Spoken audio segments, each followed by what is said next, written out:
Well, without divulging anything, as we go into it, yeah, we were working on some things. We were working on the things that we need to do and really get a good feel, and continue to work with the consistency of how we play possession to possession. That's what our focus is.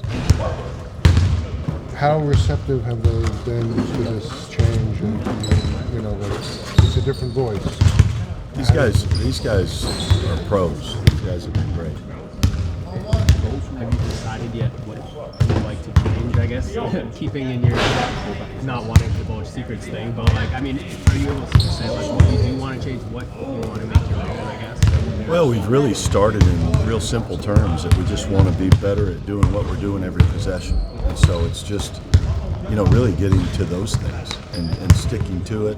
We're not worried about a big, broad range of things, but let's really lock in these areas where we've shown that we can be pretty good, and let's do it for long stretches. Is it one of the themes, the ball movement, because David would talk about ball movement like the entire season. Is that something that's a theme? I think it is probably with every team. I think every team's always searching for that because it just creates different things within the offense. Doesn't matter really what you do. So it's more of the concept. It's not really what we're doing, how we're doing it kind of thing, But when the ball moves, it improves everything. Well, Julius had some ups and downs and struggles with turnovers and things like that. How do you see him kind of evolving in the way you guys use him over the course of the season and what his role could be? I think he has really played well, and I couldn't even how many games we go back. He's been really effective and played really well. I was really excited for him how he played on Saturday. I loved the energy and the plays and all the different things that he did. I thought he played really well. At the risk of trying to read into things, but you guys seem to run a lot more pick and roll Saturday than you have this season on average. Is that something you want to run more pick and rolls or do more of that type of thing? Yeah, to be honest, I couldn't even tell you if there's a number or if we really did. I'm not sure. Maybe it looked more like that. I really don't know. But Synergy had you guys at 55 pick and rolls, and then for the season you were averaging like 30 something. Okay. Games are different. The coverages, you look at Indiana and where they are really good.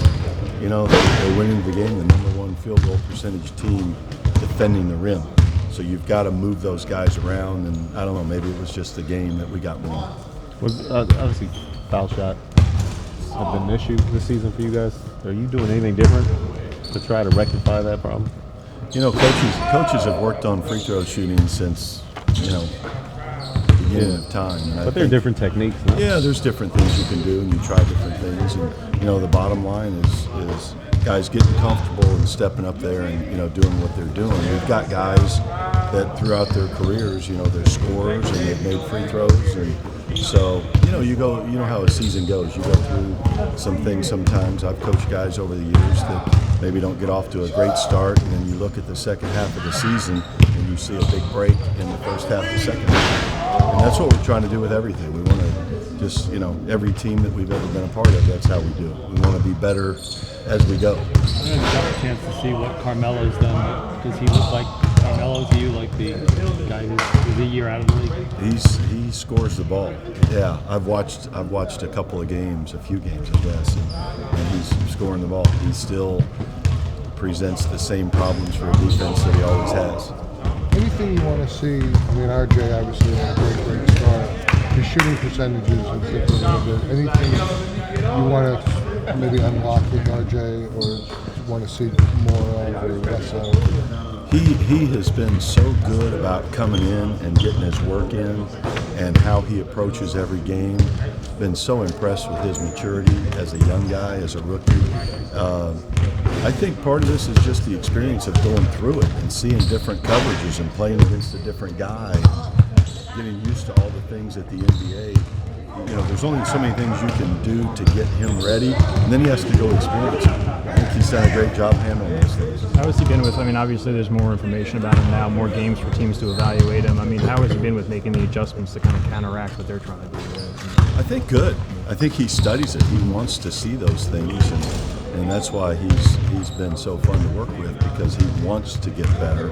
He sees those things, and he's approaching each game knowing it may be something different. Would you hope for healthy now in all three 3 point guards available to you. Do you have an idea of how you want to, I guess, juggle the minutes between them and how you want to use those 3 guys? Yeah, it's still gonna, we're fortunate from the standpoint that all of those guys have things they bring to the table that they're very good at. So based on the game, the game the other night, there was no plan to play it the way that we played it. That was the way the game dictated it, and that's what we did. So that's kind of where we're going to go. We would assume going in we're getting off to good starts, so we're not going to change that part of it. With Frank leading it, and then beyond that, we'll see how the game goes. But we're confident in all the guys and know we can use them. Did you have the challenge in the G League? We did. Okay, so you're used to it. Yeah, we had it it's been around for a few years.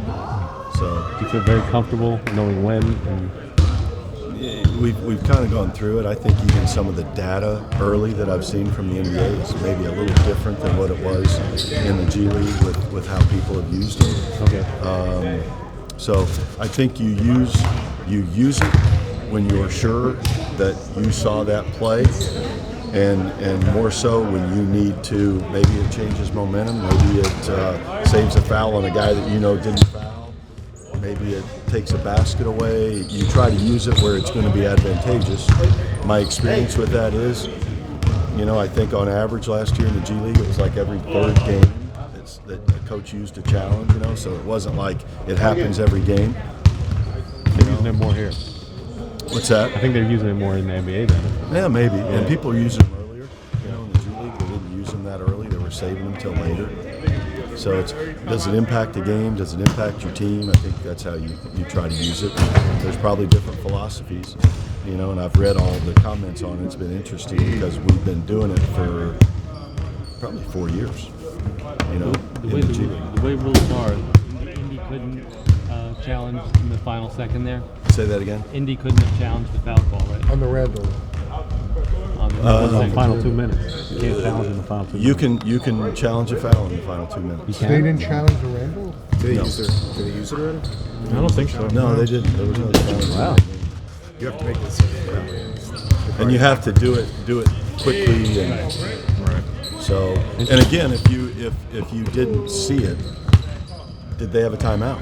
That's another thing. That was the other thing they have to have. Because otherwise it made no sense not to challenge. Well, they may not have had a timeout because it was at the end. Or saved it. There's different, and they might have saw an angle maybe that there was contact. Why waste it if it goes to overtime? We'll save it for overtime. So